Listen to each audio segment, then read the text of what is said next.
What's up, everybody? I'm back, and I got another movie review coming at you today. Today I am not reviewing one from a series. Like I said, it's kind of from a series, but I'm reviewing the new Top Gun movie, Top Gun Maverick, released.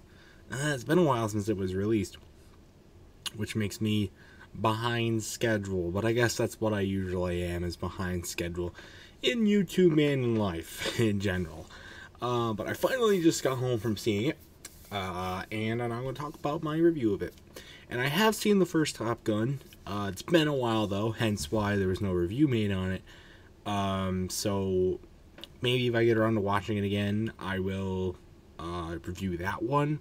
But I do remember a few key points from that movie that they connect with this movie. The dead guy's son that was Tom Cruise's, partner in the first movie, and he died. I didn't remember why he died until they explained it in the actual movie, in Maverick, that he died and how he died. And I don't know if that's exactly how it played out, if I remember right. But I mean, it's the movie, so it's probably going to be correct. So that you got that good, and then another thing that I think.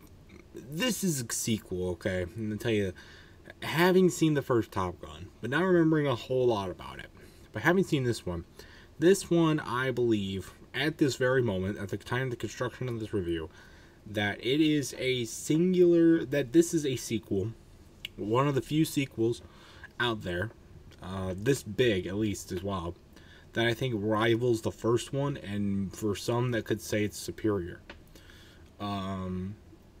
Now, that's a big claim. Top Gun's a big movie. I know about this. So, there's a lot of things that I'm probably missing, as I'm not a huge Top Gun enthusiast, huge Top Gun fan.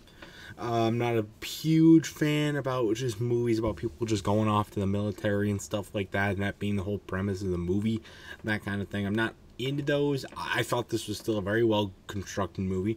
Very good stuff. There was a lot of the action sequences were a lot of fun to watch. Very, very intense. Good action. I think the first Top Gun also captured that really well, so it's a good thing they brought that apart. Tom Cruise. I don't know how old Tom Cruise is. I know he's getting pretty old. But he did a really good job in this movie. And there were some times when he looked like he was like 20 or 30, 25, 30 years old. There's other times he looked like he was 80. So that, that wasn't too bad. It was mainly when he was like coming off of Crash or whatever. That kind of thing. But I mean, it was fine. There was a good amount of nostalgia from the first movie, as I mentioned earlier.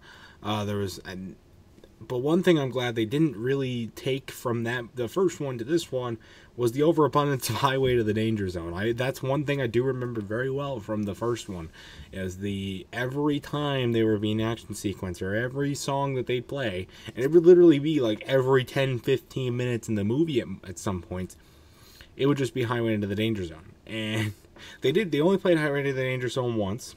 They did give a callback to it. It was at the very beginning of the movie. They didn't do it again. They played other songs, which I think is good, because it helped capture the mood, and I think it really emphasized that, which is something the first movie really didn't work on too much. Then again, though, it had some sad scenes in the first movie, but not as many to really call a point that needed. Now, as far as, I get the character, like the dad's son, the son that saves Tom Cruise. I thought that was a really cool little character arc thing to do. With movies like this, what they usually do is the old guy comes back. The old guy's like struggling to connect with the new guys and trying to, stay on top of things and trying to revitalize his career. And he goes in way too ahead of himself. And then the young guy who becomes his friend after being resented earlier in the movie comes in, saves him, and becomes the new main guy. Yay! The old guy can finally retire happily. That's what usually happens. In this movie, not really. That really didn't happen. What really happened was, I think this is better than how those other ones were played. I thought this one played it very well with the old guy. Still got it. Still got the skills. And he can show up with these younger guys, but the younger guys can help him adapt to the new environment, adapt to the way he was, adapt to the way that this thing is brought in. And it's not really necessarily just a bunch of new technology brought in to completely throw off Tom Cruise. No, it's kind of the same thing. He's kind of evolved with it. But now he's like becoming a teacher. He's becoming this adult or more teacher figure to these younger guys who are going to go into this big mission to blow up a uranium plant in, I think it was Iran or Iraq. Could have been India. I don't remember. Somewhere over in that area of the world. I think they played on that very well.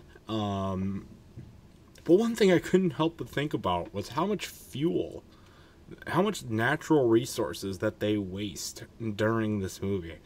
Waste doing all these fighter pilots and training and stuff. Like, I get it's necessary, but that's one thing I kind of just picked up on as from an environmentalist perspective. We think big around here. But no, I think they did really good with a lot of the training sequences. And 10 G's. Oh my god. 10 G's? That is insane. I don't even know how many G's the most intense roller coaster in the world, I think it's Intimidator 305. I don't know how many G's that pulls, but pulling 10 G's? Like, you'd probably die if that was on a roller coaster, pulled 10 G's. Also, the beginning of the movie was a little weird because, like, he played, like, this fucking... I thought he was going to go to space. Like, they were pulling off, like 10 MG or whatever. I don't even know what it was called, but, like, the fastest speed ever.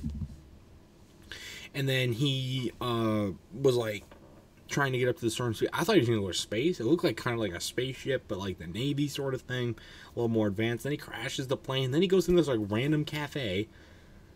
It was kind of just an unnecessary plot point since there were 3 other crashes in the movie. One of them, they didn't do anything about the crash landing. They just say they're okay.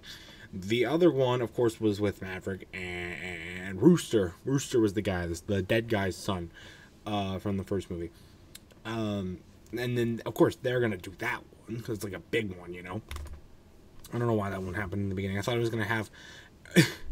Funny enough, I thought when that happened, like, he was going to be stuck in, like, this random town where nobody knew about him and they were trying to do a hunt to get him back or sort of thing. That didn't happen. Sadly. That would have been a fun, maybe 3rd movie. Tom Cruise crashes in the middle of, like, New Zealand or something, doing a mission or whatever. Doing a test mission or whatever.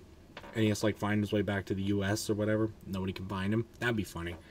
Kind of Jurassic Park style. But man, I mean, overall, I think the mood of this movie is very well captured. It's the 3rd movie I've seen in the theaters this year, and the other 2 were just amazing experiences that threw me into an out-of-body loop. This one, not so much. As someone who's never really been a big fan of Top Gun, not a huge enthusiast about it, seen the first one but didn't really remember a whole lot from it, I was able to really enjoy this movie. And I totally recommend it. Anyone who wants to go see it, while it's still in the theaters, probably still be in theaters by the time this video goes live. I'm trying to get it out as soon as possible, and then if it comes out on DVD or whatever, maybe they do a special package with the first one or whatever. I think that'd be pretty cool. Go check it out because I think it's a really good movie. My final score, probably gonna give it an 8 out of 10. I would again recommend. Definitely go see this movie, especially if you're a big fan of the first movie, especially if you're a big fan of, like, fighter jet movies, especially a big fan of military movies. I recommend going and seeing this one. Of course, there's also a love story involved, because you never can have a movie without a love story involved, though it's not played on that heavily, which is good. It doesn't really affect the main character that much. It's there, and you know it's there, but it doesn't affect it that much, so that's good. But anyways, guys, that's going to do it for this movie review of Top Gun Maverick. If you've seen the movie and you like your thoughts about it in the comment section down below, maybe you can do a little bit more references from the first movie and play it a little bit, explain them a little bit more in the comment section down below. I'd love to hear that and your thoughts about this movie in general. So stay tuned for much more amazing content, and until next time, I will see you guys later. Bye.